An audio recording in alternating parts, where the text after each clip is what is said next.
Good morning dear students.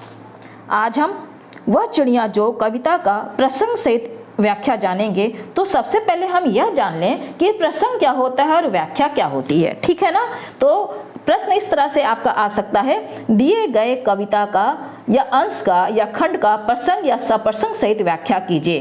तो अगर प्रसंग आता है, अगर सप्रसंग आता है तो आप कैसे लिखेंगे?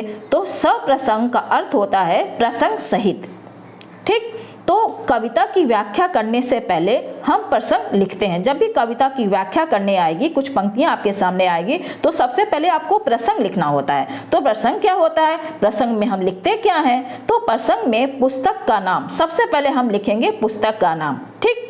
फिर सेकंड नंबर पे उसमें लिखेंगे पाठ या कविता का शीर्षक, जो कविता है उसका शीर्षक क्या है या नाम क्या है। फिर तीसरा है कवि या रचनाकार का नाम, उसको लिखने वाले कौन है।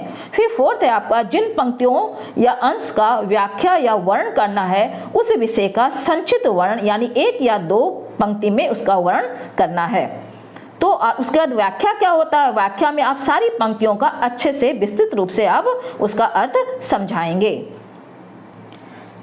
जैसे आपके सामने एक प्रश्न इस तरह आ सकता है कि निम्न दिए गए पंक्तियों का सप्रसंग व्याख्या कीजिए। तो वह चिड़िया जो है उसका यह प्रथम खंड यानी पहला खंड है। तो पहला खंड क्या है? ये दिया हुआ है, इसका हम सप्रसंग व्याख्या समझेंगे। वह चिड़िया जो चोंच मारकर दूध भरे जुंडी के दाने रुचि से रस से खा लेती है, वह छोटी संतोषी चिड़िया नीले पंखों वाली मैं हूँ, मुझे अन्न से बहुत प्यार है। तो सबसे पहले हम उत्तर यहाँ लिखेंगे और इसका हम प्रसंग लिखेंगे।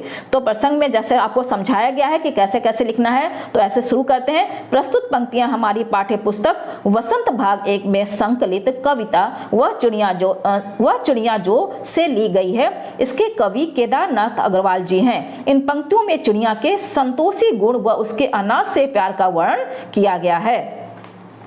अब हम इसकी व्याख्या देखेंगे।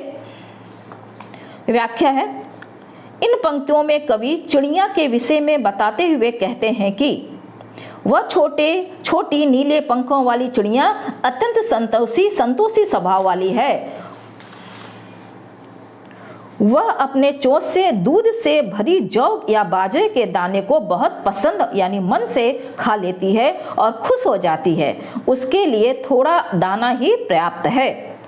इस प्रकार नीले पंखों वाली चिड़िया को जीवन व अन्न से बहुत प्यार है। इन पंक्तियों के माध्यम से कवि हमें या हम मनुष्यों को यह समझाना चाहते हैं कि हमें भी चिड़िया के समान संतोषी होना चाहिए और अपने भोजन से प्रेम व उसका आदर करना चाहिए। दूसरे खंड की व्याख्या देखेंगे। इसमें भी इसी तरह प्रश्न आएगा, प्रसंग सहित व्याख्या कीजिए। तो सबसे पहले हम इसको खंड को पढ़ते हैं। वह चिड़िया जो कंठ खोलकर बूढ़े वन बाबा के खातिर रस उड़ेलकर गा लेती है, वह छोटी मुंह बोली चिड़िया नीले पंखों वाली मैं हूँ, मुझे विजन से बहुत प्यार है।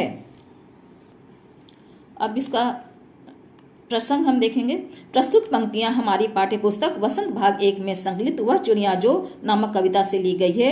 इसके कवि केदारनाथ अग्रवाल जी हैं। इन पंक्तियों में चिड़िया के एकांत घने वन के प्रति उसके प्रेम और गुण का वर्णन किया गया है। प्रसंग आपका हमेशा इसी तरह लिखा जाएगा, आपको पहले ही बताया गया है।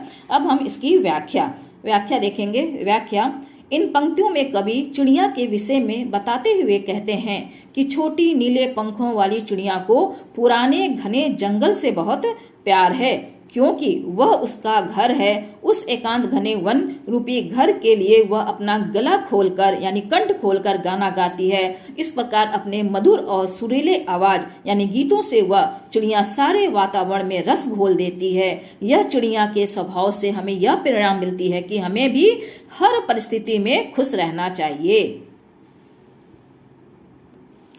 अब हम तीसरे खंड की ओर बढ़ेंगे। तीसरा खंड है, वह चिड़िया जो चोंच मारकर चढ़ी नदी का दिल टटोलकर जल का मोती ले जाती है, वह छोटी गर्वीली चिड़िया नीले पंखों वाली मैं हूँ, मुझे नदी से बहुत प्यार है। अब हम इसका प्रसंग आप देख लीजिए।